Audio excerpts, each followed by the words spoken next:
Sembahyangnya, puasanya, zakatnya, hajinya, muamalah nikah, kahwinnya, semuanya benar syariatnya.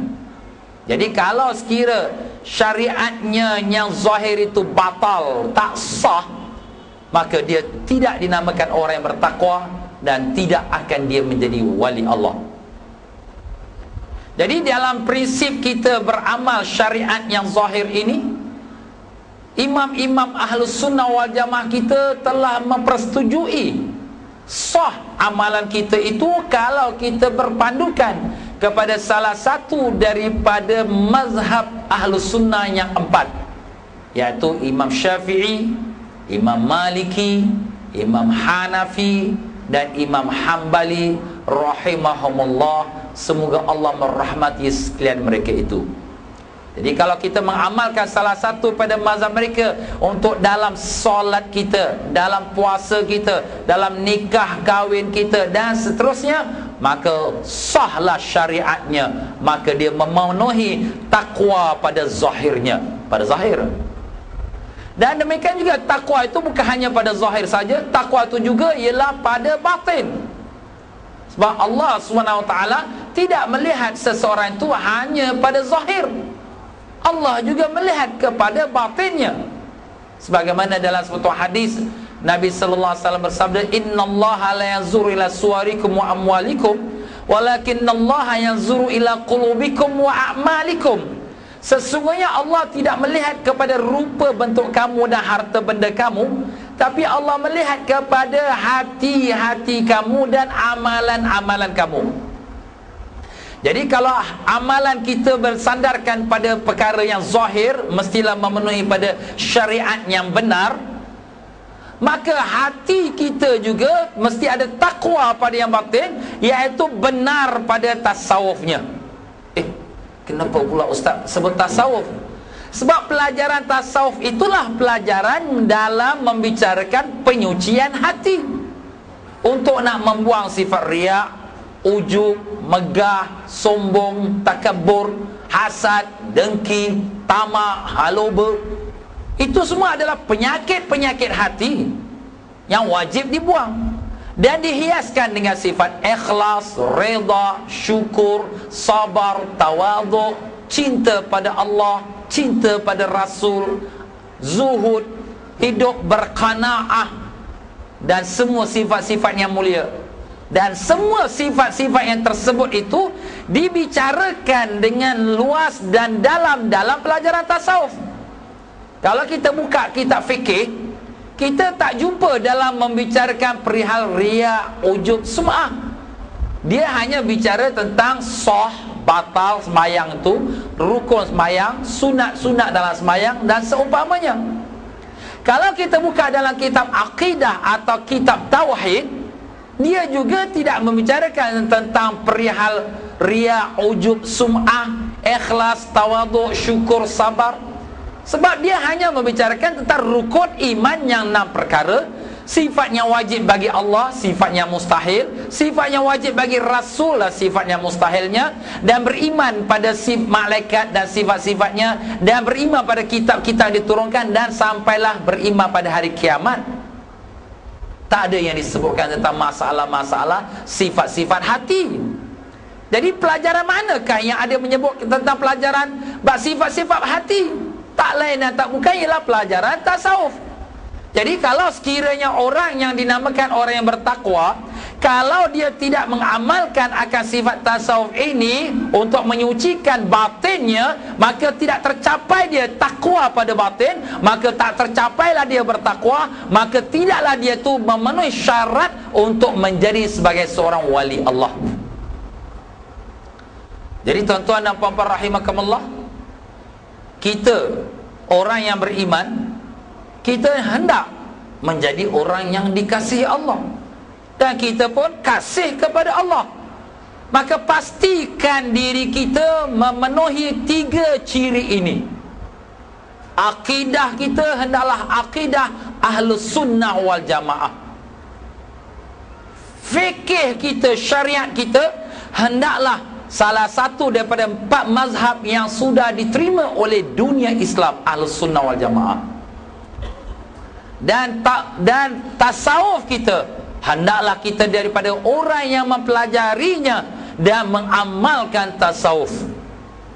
Kalau tidak, tak memenuhi syarat-syarat untuk menjadi kekasih Allah, arti kata kita gagal dalam menjadi orang beriman yang sebenarnya. Apakah ustaz cakap ini sudah pasti garanti? Apakah kalau kita pegang akidah, kita ambil daripada direct Quran hadis, tak boleh ke? Apakah kalau kita beramal fikih, kita pegang direct pada Quran hadis, tak boleh ke? Kenapa mesti ada syarat ini? Jawapan saya, sebab ini sudah terbukti. Allah Subhanahu Wa Taala telah menerima amalan orang yang beramal dengan 3 prinsip ini, dan Allah telah angkat dia menjadi wali dan kekasih Allah, yang membuktikan akidah dia betul, fikih dia betul, dan tasawuf dia betul. Kalau salah satu pada 3 ciri ini salah, Allah tak terima dia sebagai kekasih Allah. Wah, ustaz cakap ada bukti. Apa buktinya? Setiap kata-kata kena dibuktikan. Kalau tidak, jadi omong kosong. Buktinya, tuan-tuan dan puan-puan, kita lihat bagaimana wali Allah yang sudah pun masyhur, yang telah terkenal di dunia Islam, sekali sebut semua orang, oh tahu kenal. Siapa dia? Sebagai satu contohlah, Syekh Abdul Qadir Al-Jailani Qaddasallahu sirrah, semoga Allah mensucikan rohnya. Tuan-tuan kenal tak? Biasa dengar tak nama dia? Biasa. Kalau dia tak kenal, tak biasa dengar, mungkin ganjil sikit lah. Syekh Abdul Qadir Jailani Qaddasallahu sirrah hidup pada kurun yang ke 600 Hijrah, tahun-tahun yang tersebut. Tahun 550 Hijrah beliau dilahirkan, dan begitulah pada tahun 600 lebih beliau pun wafat. Jadi antara 2 kurun itu, setelah dunia Islam berkembang luas, Syekh Abdul Qadir Jailani Qaddasallahu sirrah seorang wali Allah yang masyhur, yang telah pun dikenali dunia Islam. Mana kita tahu dia wali Allah, ustaz? Tak dia temberang saja. Sebagai contoh lah, sebagai contoh, kalau Nabi itu dikenali dengan mukjizat, kerana Allah nak tunjukkan dia seorang Nabi, maka Allah berikan dia perkara-perkara yang luar biasa sebagai membuktikan ini memang Nabi dan Rasul. Itu namanya mukjizat. Maka para wali-wali Allah bukan sebagai untuk membuktikan, kerana para wali Allah tidak perlu membuktikan dirinya wali, tak perlu. Tetapi Allah berikan juga kelebihan, dan kelebihan yang ada pada para wali, kelebihan yang luar biasa, dinamakan apa dia, tuan-tuan? Keramat.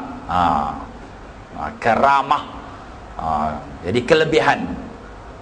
Jadi kalau Syekh Abdul Qadir Jailani Qaddasallahu sirrah, karamah dia, kelebihan dia luar biasa yang berlaku pada dirinya telah banyak sekali.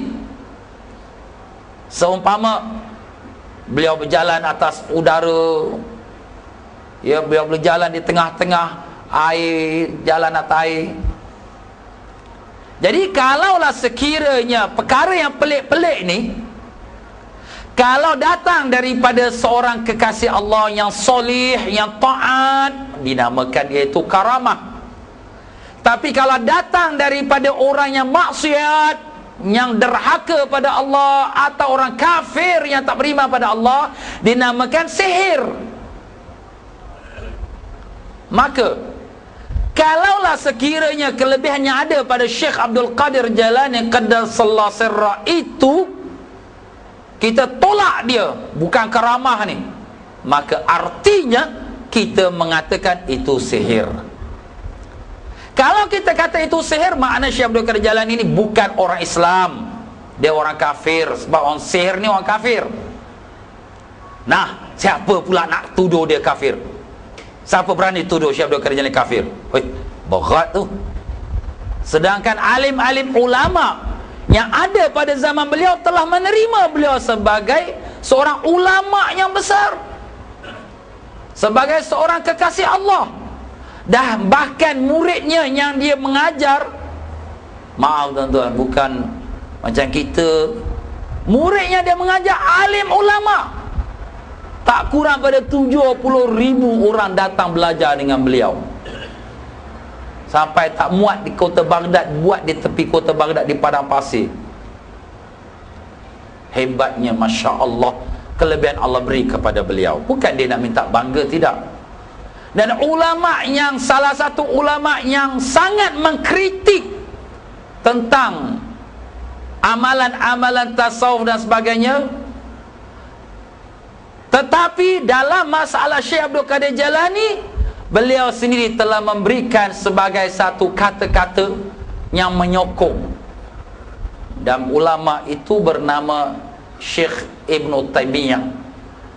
Ibn Taymiyah seorang ulama yang sangat mengkritik tentang perihal tasawuf-tasawuf yang sesat lah, yang sesat, ya. Tapi beliau mengatakan di dalam kitab Futuhal Ghaib, mensyarahkan kitab Syekh Abdul Qadir Jalani rahimahullah ta'ala, beliau mengatakan bahawa telah mutawatir karamah Syekh Abdul Qadir Jalani dan dia adalah seorang yang soleh. Arti katanya mutawatir, mana sudah dikenali ramai akan karamah kelebihan Syekh Abdul Qadir Jalani, yang di mana beliau adalah seorang yang soleh. Jadi Syekh Ibn Taymiyah yang terkenal dengan pendirian yang sangat keras itu, beliau sendiri telah memberikan kata-kata sokongan terhadap Syekh Abdul Qadir Jalani qaddasallahu sirrah. Sekarang kita balik pula kepada 3 prinsip yang disebut tadi. Kita lihat pada Syekh Abdul Qadir Jalani, apakah pegangannya dalam bab akidah, bab tauhid. Beliau berpegang kepada mazhab Ahlus Sunnah wal Jamaah. Beliau tidak berpegang pada mazhab aliran-aliran yang bermacam-macam yang telah ada pada zaman beliau. Beliau berpegang pada Ahlus Sunnah wal Jamaah yang sudah disusun oleh alim-alim ulama sebelum beliau lagi. Dalam bab fikih, beliau yang tersangat alim, tetapi dia tidak buat mazhab yang baru. Dia mengikut Imam Syafi'i dan Imam Hambali, mazhab Syafi'i dan mazhab Hambali. Kenapa pula ustaz 2 mazhab? Sebab dia alim dalam 2 mazhab itu. Walaupun dia alim 4 mazhab, tetapi beliau senang dan suka beramal dengan salah satu daripada 2 mazhab ini. Jadi beliau tidak buat mazhab fikih Syekh Abdul Qadir Qadiri, tak ada.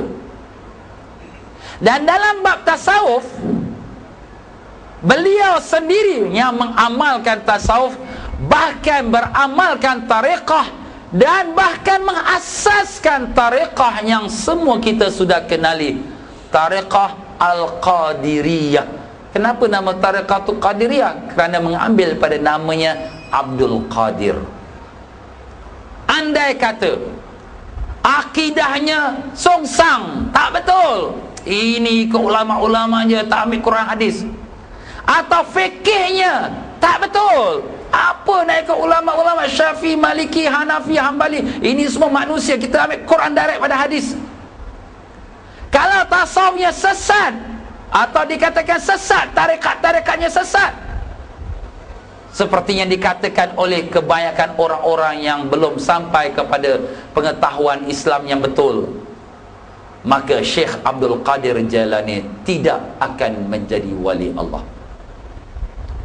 Tetapi bukti yang melihatkan kepada kita, yang diakur oleh ulama-ulama yang zaman beliau dan sampai hari ini, telah mengatakan beliau adalah seorang yang soleh.